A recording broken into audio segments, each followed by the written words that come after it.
طبعا يسعدني ويشرفني ان اقدم الاستاذ الدكتور يسري ابوعامر، بروفيسور اند هيد اوف ديبارتمنت اوف هيماتولوجي اند جاستروانترولوجي اوف المحله ليبر انستيتيوت، وهيكلمنا عن الجيرد اند اتش.Pylori، ودي حته يعني ديبيتابل ان شاء الله باذن الله يوضح لنا الصوره كويس.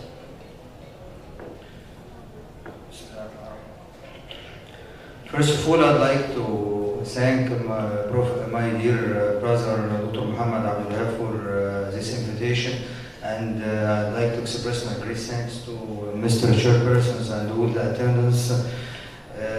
And we now will talk about H.Pylori and GRD Interplay.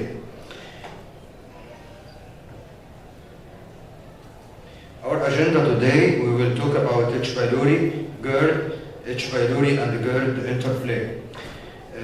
For H.Pylori introduction يعني دكتور شريف يمكن استفاض فيها فمش هطول فيها كتير، بس I will talk to these two slides هنشوفهم بعد كده في الاكسبلانيشن لحاجه للانتربلاي اللي احنا هنقوله، فبس ده اللي هنكتفي بيه. ان الاتش.Pylori بيعمل chronic gastritis depending on the site of colonization. طبعا لو خد الانترم بيعمل انترال جاسترايتس، هيعمل هايبر جاسترينيميا، وبالتالي دي امور اسيد سكريشن، يعمل لنا هايبر اسيديتي، ويعمل لنا اللي هو الجاستريك ميتابليزيا وذا بالبي ميكوزا، and leading to the duodenal colonization with H.Pylori, which leading to the inflammation and suppress the duodenal bicarbonate, so leading to DU, duodenal ulcer. And if it corpus colonization leading to the pangastritis, which leading to the mucosal atrophy and less acid secretion, and leads to hypoacidity and the mucosal atrophy, leading to the gastric ulcer and risk of gastric cancer. Second, GRD is the recurring backflow of acid from the stomach into the esophagus. Etiology, lower esophageal sphincter dysfunction, defective mucosal defensive mechanisms, impaired esophageal motility, or delayed gastric emptying or reflux of the gastric contents.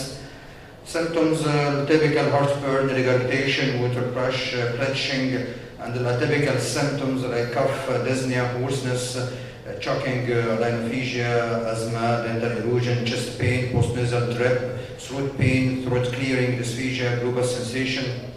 Diagnosis by esophagogastrodiagnoscopy or ambulatory reflux monitoring and esophageal manometry and perium radiography and laryngoscopy for the cases of the extra esophageal symptoms like laryngeal erythema, edema, or other abnormalities not specific for GRD.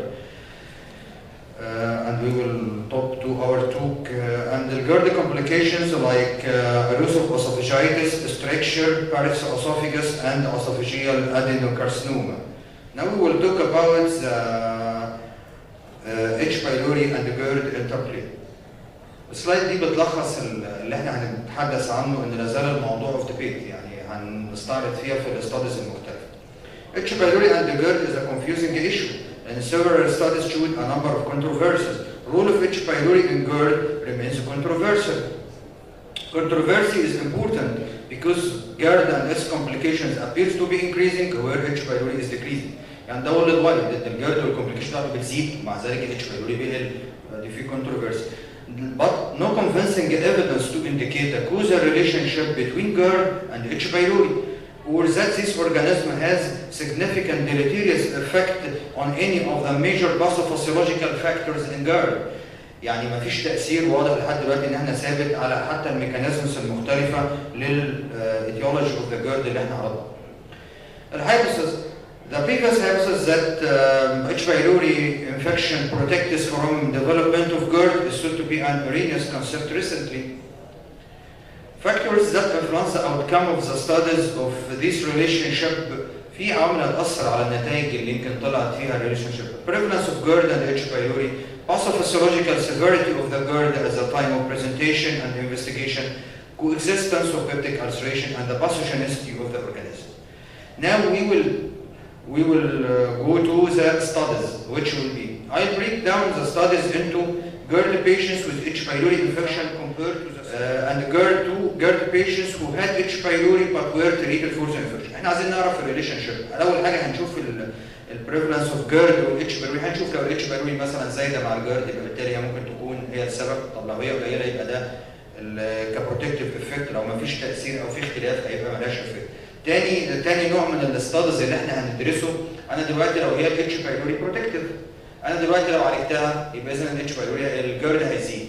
طب لو هي ما كانتش هي مش مسببه، مش هي بتزود الجيرد، لو عالجتها مش هيحصل اي سبب. وده اللي هنشوفه من انواع الاستادز المختلفه. فاول انواع الاستادز studies on GRD patients with H. pylori infection compared to the same population without. First of all, Shirota et al. In 1999 found that H. pylori infection rate was lower in individuals with acid reflux compared to controls. Schnecter et al. In 1999 found that H. pylori negative patients had more severe esophagitis and were more likely to have a Barrett's esophagus. Also, the rate of H. pylori infection was lower in GERD patients compared to the general population, and the absence of H. pylori is associated with more severe GERD. The results indicate a protective role of H. pylori against GERD. That was found by Serrano et al. In 2003. And also H. pylori infection is associated with a lower risk of GERD, which this was found by Lapens et al. In 2004. And also Corley in 2008 found that H. pylori infection is inversely associated with GERD and the GERD symptoms, meaning that it is protective. H. pylori infection was inversely associated with the risk and severity of the reflux esophagitis, suggesting that the organism may have a protective role against GERD. That's found by Shangi et al. In 2011. H. pylori infection was inversely associated and protective, meaning protective with Barrett's esophagus and GERD, found also by Robinson, and this was also found by Eros et al. Conclusion of the previous studies that H. pylori is less common in patients with GERD, esophagitis, Barrett's esophagus. H. pylori infection is associated with less severe GERD symptoms and may have a protective GERD. If the H. pylori is a causative agent of the GERD, one expects that decreasing the H. pylori rates would reduce the incidence of the GERD, but the opposite is actually the case. As the worldwide increase of the GERD is increasing, infection rates of H. pylori are decreasing. And also the hospitalization rates for GERD and it's for the gastric and renal ulcers and the gastric cancer, for example, due to H. pylori infection, hospitalization rates due to GERD and esophageal cancer have risen significantly. But this is one side of the truth. On the other hand, بعض الناس على الجانب الاخر بداوا يدرسوا الاستاديز دي، درست البريفلنس، يعني شافت اتش بايلوري مع وجود الجيرد ولا لا، وجدوا ان هم الاتش بايلوري بيكون قليل في الناس اللي عندهم جيرد، وان لو الاتش بايلوري كان موجوده بيبقى مور ديليتيريوس مع الجيرد. لكن في ناس ثانيه بدات تشتغل عشان تشوف الميكانيزم اوف جيرد، فبداوا ففي ده فراني تال في 2004 in a prospective double-blind study demonstrated using excellent GERD quantifying measures including validated symptom severity scores, endoscopy, and a 24-hour pH-metry that there exists no clinical significant difference in clinical or laboratory related GERD manifestation between H. pylori infected and the non-infected GERD patient. يعني لما شاف الميكانيزمز بتشخص الجيرد هنا ما لقاش فيه اختلاف.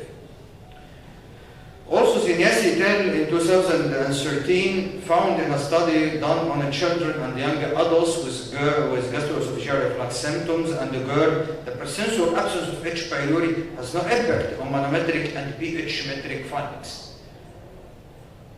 وبالتالي الكونكلوجن بقى on all the studies which done on GERD patients with H. pylori infection compared to the same population without. Although most studies show that H. pylori infection is inversely associated protective with GERD and GERD symptoms, other studies show that there were no clinical significant difference in clinical or laboratory-related GERD manifestations between H. pylori infected and the non-infected GERD patients. هنيجي ننتقل بقى للنوع الثاني من الاستاديز، ان احنا هنشوف لو الناس دول عالجنا لهم بقى هم عندهم جيرد او عالجنا الاتش بايلوري، الجيرد هتزيد ولا الجلد هتقل ولا مش هيحصل اي اختلاف. أول حاجة طبعا found H. pylori eradication resulted in no consistent change in gastroesophageal reflux. This was found by d.يسرى in 1999. Also, manifold also found no difference were detected in acid reflux before and after H. pylori eradication. Also, Verma found that H. pylori eradication had no impact on esophageal acid exposure or lower esophageal sphincter pressure. Also, Rodriguez et al. In 2012 found H. pylori eradication doesn't influence GERD symptoms. يعني الاستاديز دي ما وجدتش أي اختلاف. لا هي زودت الجلد ولا قللت الجلد على اعتبار النوع. بس هل ده كل الجانب؟ لا. But في ستاديز أخرى شافت إن increased occurrence of reflux esophagitis after eradication of H. pylori that was found by Lapinze et al. In 1997, and also Hamada et al. In 2000 found that H. pylori eradication was positively associated with reflux esophagitis on GERD symptoms in patients with gastric and duodenal ulcer disease. Also, H. pylori eradication was positively associated with reflux esophagitis or GERD symptom in patients with gastric and duodenal ulcer disease. That was found by O'Hara et al. In 2001. And also, Wu et al. Found in 2002 that eradication of H. pylori increased, not decreased, esophageal acid exposure and in some cases worsened reflux symptoms. And also the same results was found by Z et al. In 2003 and Legma et al. In 2015. هل ده برضه الجانب؟ لا، في جانب آخر. في كده جانب قال إن مفيش تأثير، في جانب قال إن الراديكيشن هيزود. شوف الجانب الآخر. زولو et al. في الورد جورنال in 2013 found that esophageal manometric studies suggested that H. pylori eradication would reduce rather than favor acid reflux into the esophagus. Finally, data of the clinical studies would suggest that H. pylori eradication is not significantly associated with either reflux symptoms or erosive esophagitis onset. Some data suggesting also an advantage in curing infection when esophagitis is already present. ده الجانب الآخر من الاستاديز، مش بس إن هو بيقلل، ده وجد إن هو بيقلل ده وده ممكن يكون protective. وأولسو برضه زينياس et al. In 2013 found the same results in the eradication of H. pylori زودت lower esophageal sphincter pressure with consequent decrease in esophageal acid exposure but not significant clinical improvement. Conclusion of the studies. النوع الثاني من الستاديز اللي احنا درسناه وهو تأثير علاج ال H. pylori على الناس اللي عندهم GERD. يعني GERD patients who have H. pylori but were treated for the infection.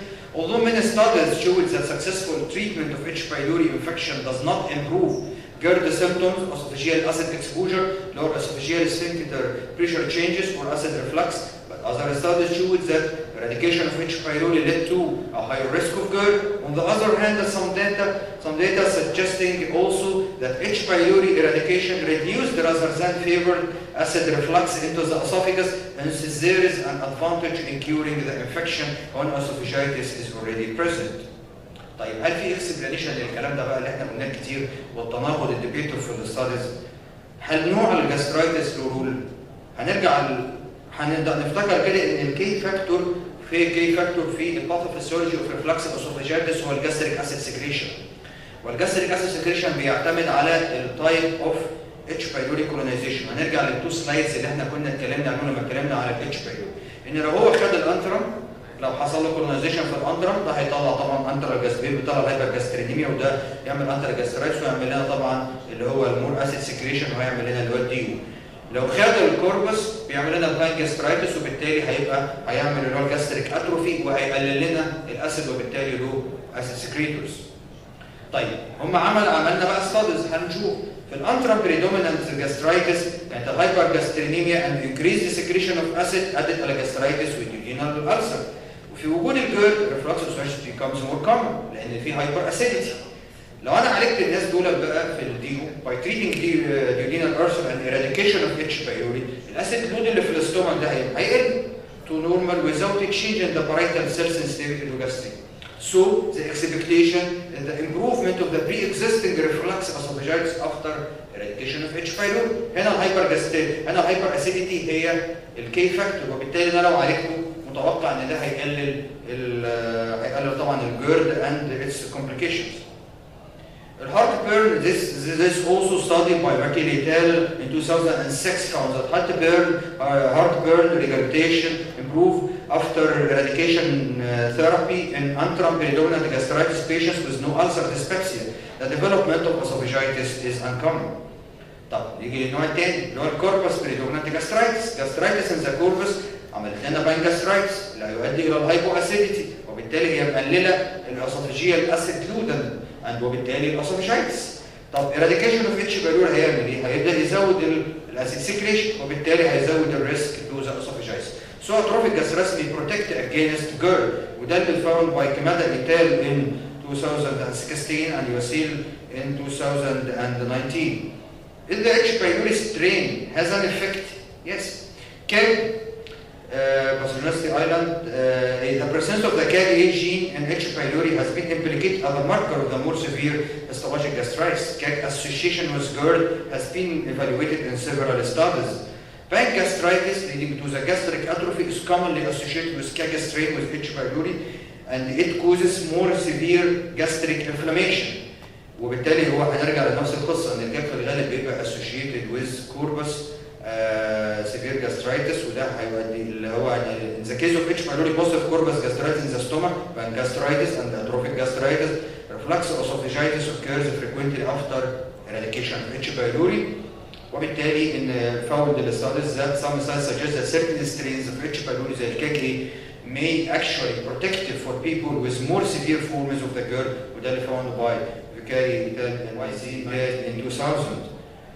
Also another studies found that studying CAG-A positive and VAC-A positive and pro-inflammatory interleukin-1 beta polymorphism is generally believed that preponderance of the CAG-VAC-A positive virulent strains and pro-inflammatory interleukin polymorphism increase the risk of hypochlorhydria and protect against the development of the GERD in Asia patients. Population, recovery of gastric acid secretion and the emergence of reflux esophagus had been reported after eradication. زي اللي حصل لأنهم بيبقوا associated with atrophic gastritis. Other studies have also reported that H. pylori eradication في ميكانيزم أخرى بقى وجدوها. إن أنا لما بعمل eradication يحصل recovery للجرين secreting cells الموجودة في الجاستريك كوربس، وبالتالي هتزود البلازما جرين ليفل اللي هو بيزود اللي هو الابيتايت ستيميوليتنج اكشن، وبالتالي هيزود الاوباسيتي اللي هي احد البريدسبوسنج فاكتور للجيرد. مش بس زياده الاسيديتي، لا كمان في ميكانيزم اخرى اللي هو ممكن زياده الجلين، وده اللي تشيربيو وده this was found by Woitel in 2011. questions هيقابلنا دلوقتي سؤالين. هو انتوا تيست فور اتش بايلوري ان جيرد بيشنتس؟ طيب نعالج ولا ما يبقى هنحلل مين من الناس اللي عندهم جيرد؟ طيب دلوقتي الناس اللي طلع عندهم جيرد وعندهم اتش بايلوري نعالجهم ولا لا؟ الجايد لاينز قالت لنا نبدا اول سؤال what is the indication of testing for H. pylori infection in GERD? Patients with typical symptoms of GERD who don't have a history of peptic ulcer disease need not to be tested for H. pylori. ما حللهمش لو هم ما عندهمش اي اعراض او ما عندهمش تاريخ مرضي للبيبتيك ألسر. طب اللي طلع عندهم الجايد لاينز قالت لا those who are tested are found to be infected treatment should be offered acknowledging the effects of the GERD symptoms are unpredictable. زي ما شفنا من الستاديز فيها تناقض فهنعالجهم. طب هل ده بس الرأي الوحيد في علاجهم؟ لا في رأي آخر يقول إن it is recommended to eradicate the H. pylori in those patients with GERD needing long term for PPI. Sometimes some studies have reported that these drugs induce in the presence of the organism atrophic gastritis and consequent risk of the gastric cancer. هديهم جرعات عالية على long run للبروتون بامب inhibitors في وجود ال H. pylori infection، وده في النهاية يؤدي إلى more atrophic gastritis ويدينا gastric. فبالتالي برضه ننصحهم إن إحنا نعالجه. ايه الهوم مسج اللي احنا هنقدر ناخدها معانا؟ هو دي باختصار السلايد اللي احنا كله بيتكلم. كل اوبينيون عنده الاوبوزيت بتاعه، وفي النهايه هنقول الاوبينيون your opinion. First, one, the role of H. pylori infection in GERD remains controversial. Some studies showed a number of controversy. The controversy is important because GERD and its complications appear to be increasing, whereas H. pylori is decreasing. The previous hypothesis that H. pylori infection protects from the development of GERD is thought to be an erroneous concern recently. Based on the review of the published literature, H.Pylori is not a causative factor in GERD in most people, and some strains of H.Pylori may actually be protective for GERD. H.Pylori infection is less common in patients with GERD, esophagitis, Barrett's esophagus. H.Pylori infection is associated with less severe GERD symptoms and may have a protective role on GERD. But on the other hand, some studies show that the presence or absence of H.Pylori has no impact on the manometric pH metric findings. Many studies showed that if the successful treatment of H.Pylori does not improve GERD symptoms, esophageal acid exposure, lower esophageal sphincter pressure changes, or acid reflux. But other data demonstrated worsening of the GERD after eradication of H.Pylori. On the other hand, other data of clinical studies suggest reduced rather than favored acid reflux into the esophagus, and so there is an advantage in curing the infection when esophagitis is already present. However, the improvement of symptoms in patients with GERD after eradication of H.Pylori remains controversial. GERD improved in H.Pylori antrum predominant gastritis and worsened H.Pylori corpus predominant gastritis. Recent guidelines recommended that patients with typical symptoms of the GERD who don't have a history of peptic ulcer disease not need to be tested for H.Pylori infection. However, for those who are tested and found to be infected, treatment should be offered, acknowledging that the effects on GERD symptoms are unpredictable. And thank you.